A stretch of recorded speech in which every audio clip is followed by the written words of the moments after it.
جب حضرت عثمان غنی رضی اللہ تعالیٰ عنہ کا محاصرہ کر لیا گیا اور یہ خلافت کا آخری آپ کا دور ہے، 82 سال کی عمر تھی اس وقت آپ کی، اور یہ تاریخ کا دردناک باب ہے کہ حضرت عثمان غنی پر 40 دن تک پانی بند رہا۔ وہ ایک منصوبہ تھا، 3 لوگ 3 مختلف شہروں سے چلے، مصر سے، کوفے سے اور بصرے سے، 1,000 آدمی لے کر کے، اور مدینہ المنورہ میں پہنچ کر کے حضرت علی المرتضیٰ سے ملے، ام المومنین سیدہ عائشہ سے ملے، کبار اصحاب سے ملے۔ تو جو انہوں نے کہا تو انہوں نے ان کو کہا کہ نہیں، ایسی کوئی بات نہیں، فہمائش کر کے واپس بھیج دیا۔ حضرت عثمان غنی رضی اللہ تعالیٰ عنہ پر اقربا پروری کا الزام عائد کیا تھا، تو انہوں نے کہا کہ کوئی ایسی بات نہیں ہے۔ پھر یہ تھا کہ آپ نے کم عمر گورنر، کم عمر لوگ مقرر کیے، تو حضرت عثمان نے کہا کہ حضرت اسامہ بھی تو کم عمر تھے، حضور نے ان کو اگر مقرر کیا ہے تو یہ تو مثال ہمارے سامنے موجود ہے۔ لیکن یہ ایک منصوبہ تھا، اس منصوبے کے تحت یہ 3 جگہوں سے لوگ آئے تھے۔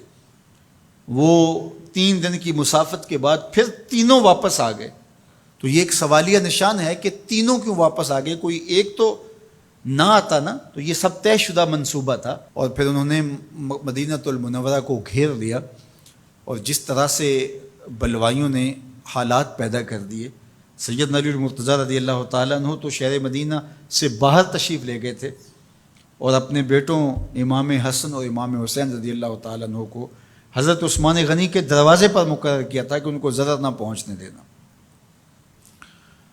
اب 700 صحابہ اجازت طلب کر رہے ہیں کہ آپ ان بلوائیوں سے نپٹنے کا میں جو ہے وہ اجازت نامہ مرحمت کریں، اور بہت سارے لوگ تو حج پہ جا چکے ہیں۔ 18 ذی الحج کا واقعہ ہے جب آپ کی شہادت ہوتی ہے، تو وہ حج پہ جا چکے ہیں، تو جو یہاں موجود ہیں وہ اجازت طلب کر رہے ہیں۔ لیکن حضرت عثمان غنی رضی اللہ تعالیٰ عنہ نے کہا کہ نہیں، میں ایسی اجازت نہیں دوں گا۔ رسول اللہ صلی اللہ علیہ وسلم کا حرم شہر مدینہ لوگوں کے خون سے لالازار ہو، یہ میں اس کو گوارا نہیں کرتا۔ افواج موجود ہیں، اور دنیا کی تاریخ میں آپ کو ایسا نہیں ملے گا کہ اتنی بڑی حکومت کسی کے پاس ہو اور وہ خود گھیر لیا جائے، اس کا پانی بھی بند ہو جائے، اور وہ حکم دے کہ نہیں، میرے لیے آپ ایک قطرہ بھی خون نہیں بہائیں گے۔ بلکہ آپ کے غلاموں نے جب تلواریں اٹھا لی تو آپ نے فرمایا کہ میرا حکم ہے کہ تم تلواریں نیچے رکھو، بلکہ میں تمہیں یہ آفر دیتا ہوں کہ جو غلام لڑے گا نہیں اور یہ میرے سے عہد کرتا ہے وہ آزاد ہے۔ حضرت ابو ہریرہ رضی اللہ تعالیٰ عنہ، حالانکہ یہ پڑھنے پڑھانے والے لوگ تھے، تعلیم و تعلم سے ان کا تعلق تھا، لیکن وہ بھی تلوار لے کے حضرت عثمان غنی کے دفاع میں آ گئے۔ لیکن حضرت ابو ہریرہ رضی اللہ تعالیٰ عنہ کو بھی حضرت عثمان غنی روک دیتے۔ مالک بن اشتر کہنے لگا کہ ہم آپ کی دستبرداری کے خواہاں ہیں، آپ خلافت سے دستبرداری اختیار کر لیجئے۔ تو حضور علیہ الصلوۃ والسلام کے اس جانثار صحابی نے، حضرت عثمان غنی نے فرمایا یہ نہیں ہو سکتا۔ دستبردار کیوں نہیں ہوئے؟ لگتا تھا یہ سب سے زیادہ آسان تھا، لیکن حضور نے ارشاد فرمایا تھا، اے عثمان، تمہیں اللہ ایک قمیض پہنائے گا، لوگ اس کو اتارنا چاہیں گے، تم کبھی نہ اتارنا۔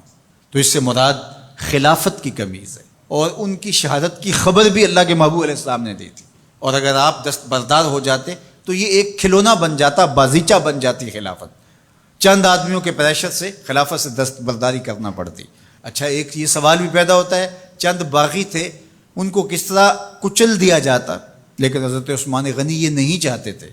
ایک تو یہ کہ مدینے کی حرمت پامال نہ ہو، اور دوسرا پورے عالم اسلام کو آگ لگانے کا جو منصوبہ تھا، 3 مختلف شہروں سے 1,000 آدمی لایا گیا ایک منصوبے کے تحت، اور انہیں لاشیں چاہیے تھیں، اور جو ان کے پیچھے کام کر رہے تھے نادیدہ ہاتھ، ان کا منصوبہ یہ تھا کہ یہاں سے مختلف سمتوں میں، یہ تینوں شہر مختلف سمتوں میں تھے، تینوں سمتوں میں جب لاشیں جائیں گی تو پورے عالم اسلام کو ہم جو ہے وہ خانہ جنگی کی آگ میں دھکیل سکیں گے۔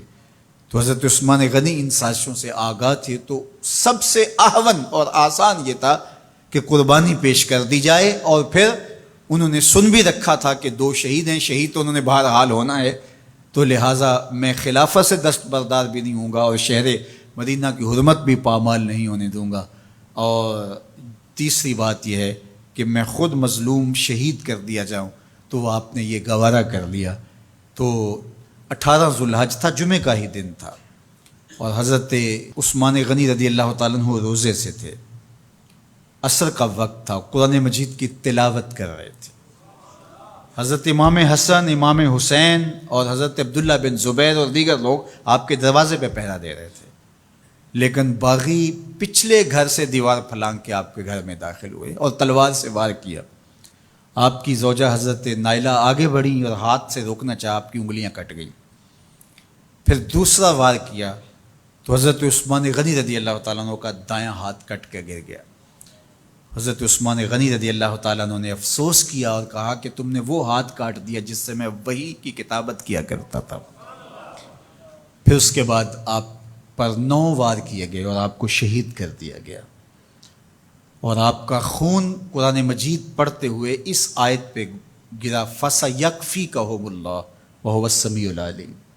تو حضرت عثمان غنی رضی اللہ تعالیٰ عنہ مظلوم شہید کیے گئے، بھوکے اور پیاسے شہید کیے گئے، ظلماً شہید کیے گئے۔ حضرت عبداللہ بن عمر رضی اللہ تعالیٰ عنہ فرماتے ہیں کہ حضور فتنوں کا ذکر کر رہے تھے کہ فتنے ہوں گے، بہت بڑے فتنے ہوں گے۔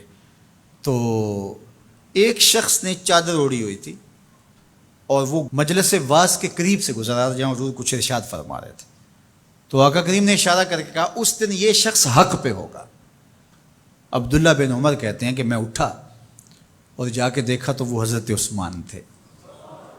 تو میں نے حضرت عثمان کے چہرے کو پکڑ کے تھوڑا سا حضور کی جانب کیا اور میں نے کہا حاضہ حضور، یہ اللہ کے محبوب فرمایا ہاں یہی، جب فتنے ہوں گے تو فرمایا یہ حق پہ ہوگا۔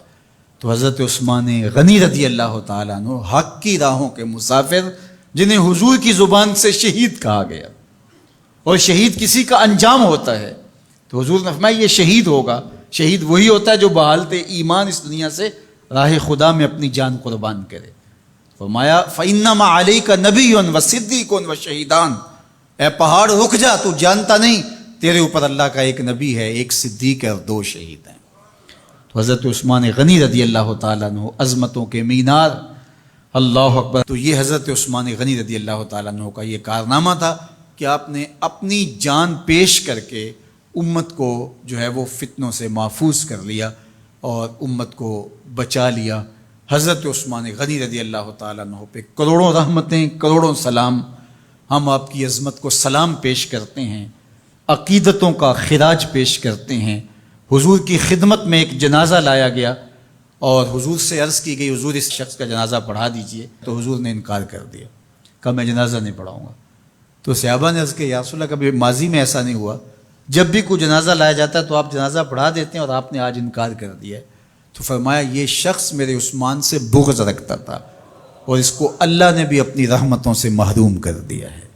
حضور نے اس شخص کا جنازہ نہیں پڑھایا جو مبغض عثمان غنی رضی اللہ تعالی عنہ۔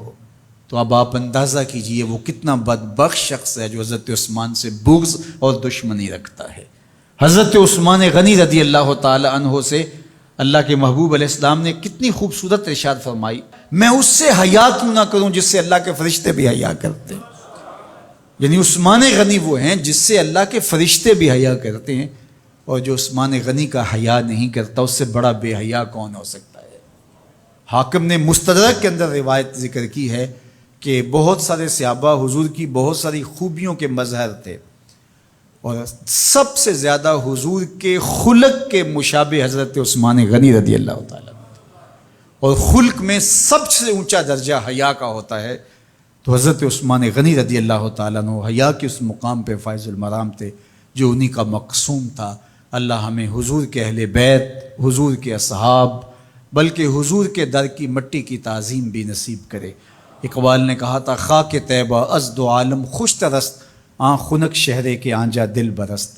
ہمیں تو طیبہ کی مٹی بھی اچھی لگتی ہے اس لیے کہ وہاں محبوب جو رہتے ہیں، تو محبت تو اس چیز کی متقاضی ہوتی ہے، محبوب کی راہوں کو بھی سلامی پیش کی جائے۔ تو جو حضور علیہ السلام کے ساتھ منسوب اتنی وقی نسبتیں ہیں ان کا احترام کیوں نہیں کریں گے؟ تو حضرت عثمان غنی تو داماد رسول ہیں، حضرت عثمان غنی تو ذو النورین ہیں، حضرت عثمان غنی تو حضور علیہ الصلوۃ والسلام کے محبوب اور حضور علیہ الصلوۃ والسلام کے پیارے ہیں، ان کو جنت کی بشارت دی گئی ہے، عشرہ مبشرہ میں سے ہیں، 4 جلیل القدر خلفاء میں ان کا نام شامل ہے، اور پھر حضور کی 2 صاحبزادیاں ان کے نکاح میں آقا کریم نے ان کو شہید خود قرار دیا، اور میرے اور آپ کے آقا و مولا نے کہا آج کے بعد کوئی عمل عثمان کو نقصان نہیں دے گا، اور کہا عثمان سے میں حیا کیوں نہ کروں، اس سے اللہ کے فرشتے بھی حیا کریں۔